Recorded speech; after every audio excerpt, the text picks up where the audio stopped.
Priatelia, vítajte. Máme za sebou prvé stretnutie členskej základne Východ a mám pri sebe magisterku Angeliku Hrčkovú, ktorá je zároveň predsedkyňou tejto sekcie. A ja by som sa rád opýtal, aké sú dojmy. Tak čo povieš na prvé stretnutie, ako ho hodnotíš a čo si myslíš, že čo sa nám podarilo a čo naopak vidíš ešte rezervy? Tak, vítam vás všetkých. Ďakujem v prvom rade, že ste sa všetci zúčastnili, že ste prišli, že ste boli produktívni v diskusiách.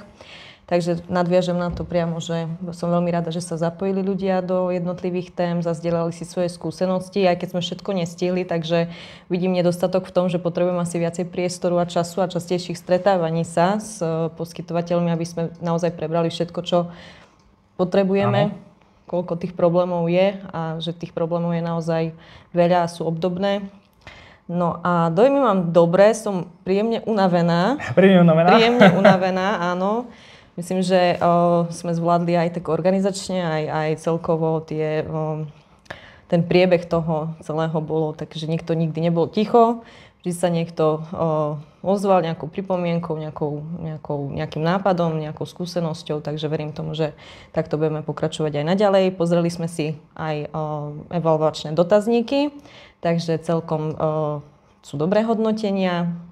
A to je zaujímavá vec, lebo hovoríš o tej evaluácii a to nie je moc časté vidieť, že keď sa robí nejaká akcia, že veľa ľudí nemá rado tú spätnú väzbu kvôli tomu, že je nejaká objektívna kritika, možno niekedy neobjektívna, že nebojí sa toho, že tam budú v tých dotazníkoch aj nejaké kritické veci, alebo naopak, ako vnímaš kritiku, keď je podaná? No pre nás, alebo teda aj pre mňa osobne, aj celkovo, spätná väzba je dôležitá kvôli tomu, že sme vedeli, kam sa máme ďalej posúvať, čo môžeme zlepšiť. Čiže pre mňa je to úplne jednoznačná vec, že musí byť aj čo sa týka práce, ale aj ako celkovo v zamestnaní, ale aj presne na takýchto stretnutiach. Takže myslím si, že budeme vedieť, o čo sa odpichnúť, aby sme na budúci, keď budeme robiť nejaké stretnutie, vyhli sa presne niektorým veciam, ktoré zrovna teraz sme sa s nimi stretli. Ale celkovo myslím si, že dopadli dobre tie spätné väzby, takže som spokojná a veľmi pekne ďakujem naozaj. Ja sa teším tomu, pretože je pravda, že sociálne služby nie sú jednoduchá vec a celkovo aj tých poskytovateľov, keď dneska prídu, tak či už sú nahnevaní z akéhokoľvek dôvodu, tak oni už na tých stretnutiach niekedy očakávajú možno nejaké nové informácie, príklady praxe. Ako si vnímala napríklad to, že či sa zapájali a čo konkrétne bolo taký ten hlavný bod toho zapojenia a či vôbec pochopili tú podstatu toho, čo vlastne chceme od nich? Ja si myslím, že zo začiatku to bolo také všelijaké, že sú naši poskytovatelia zvyknutí na to, že prídu na nejakú prednášku, konferenciu a počúvajú tých prednášajúcich.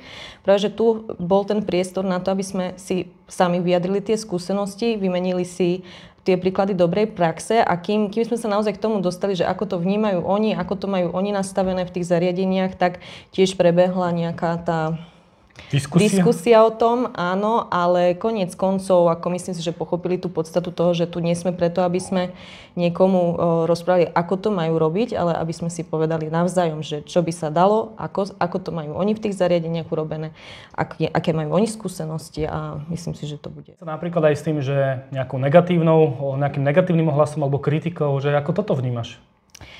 Nemyslím si, že to bola nejaká negatívna kritika, práve že sme sa stretli s tým, že tie názory nie sú stále rovnaké, že sú aj odlišné, niekto vníma veci inak, ale dôležité je si to povedať nahlas a nebrať nejaké osobné útoky. Celkovo hovorím, že sme došli k nejakej spoločnej reči a nebol nejaký veľký problém o tom, že... Musím povedať, že napriek tomu, že prípravy boli asi náročné, aj stres do toho zrejme vstupoval, že tá celková atmosféra za mňa bola veľmi príjemná a musím povedať naozaj, že poskytovatelia sa cítili aj v tej menšej, komornejšej atmosfére naozaj komfortne, príjemne a aj čo som mal ohlasy od ľudí okolo toho, tak povedali, že to bolo naozaj príjemné stretnutie a možno aj prínosné. A ako si spomínala, že tým cieľom nie je ľuďom vysvetľovať a ľudí učiť, pretože v sociálnych službách je dosť veľa odborníkov, ale hlavným prínosom je to, aby sme sa stretávali, rozprávali o tých príkladoch praxe a možno sa učili navzájom. Ako ty vnímaš možno za tú svoju históriu pracovnú také tie príklady dobrej praxe, lebo ja sa stretám aj s tým, že my častokrát medzi sebou superíme.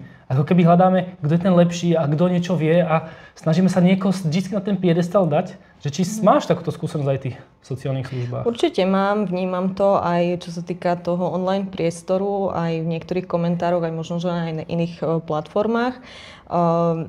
Ľudia sme všelijakí, ale naozaj hovorím, že sme všetci na jednej lodi. Všetci máme podobné problémy. Niektorí to zvládajú lepšie, niektorí menej. Niektorí už majú dlhšiu históriu ako čisto ako v tom poskytovaní sociálnej služby. Niektorí sú noví poskytovatelia. Aj to isté sa týka štatutárov. Niektorí majú dlhoročné skúsenosti.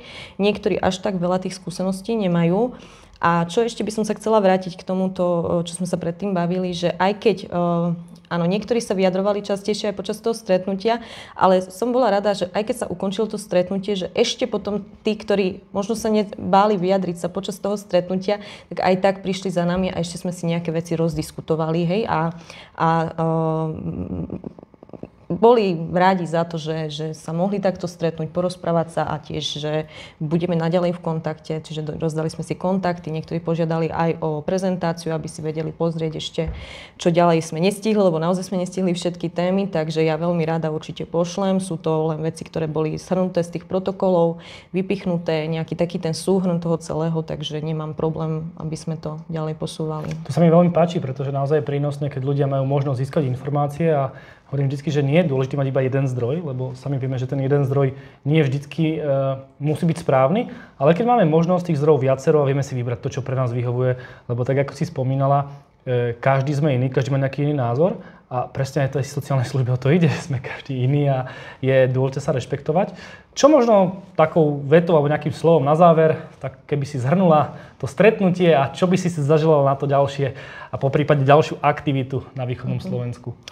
Tak shrnula by som to tak, že bolo to naozaj to prvé stretnutie, s niektorými sme sa poznali, niektorých sme videli prvýkrát, čiže verím tomu, že do budúcna sa medzi nami vytvorí aj nejaká tá dôvera, priateľstva a že budeme vedieť naozaj konštruktívne debatovať aj v budúcnosti. Čiže toto je taká moja vízia, aj takéto želanie, že by sme takto mohli pokračovať ďalej. Moc pekne ďakujem Angelike za to, ako nám priblížila prvé stretnutie členskej základne Východ. A my už teraz sa budeme tešiť spoločne s kolegami na stretnutie v ďalších regiónoch a verím, že takéto naše akcie budú v prospech nás a vás všetkých. Takže majte krásny deň a ďakujeme. Ďakujeme, majte sa.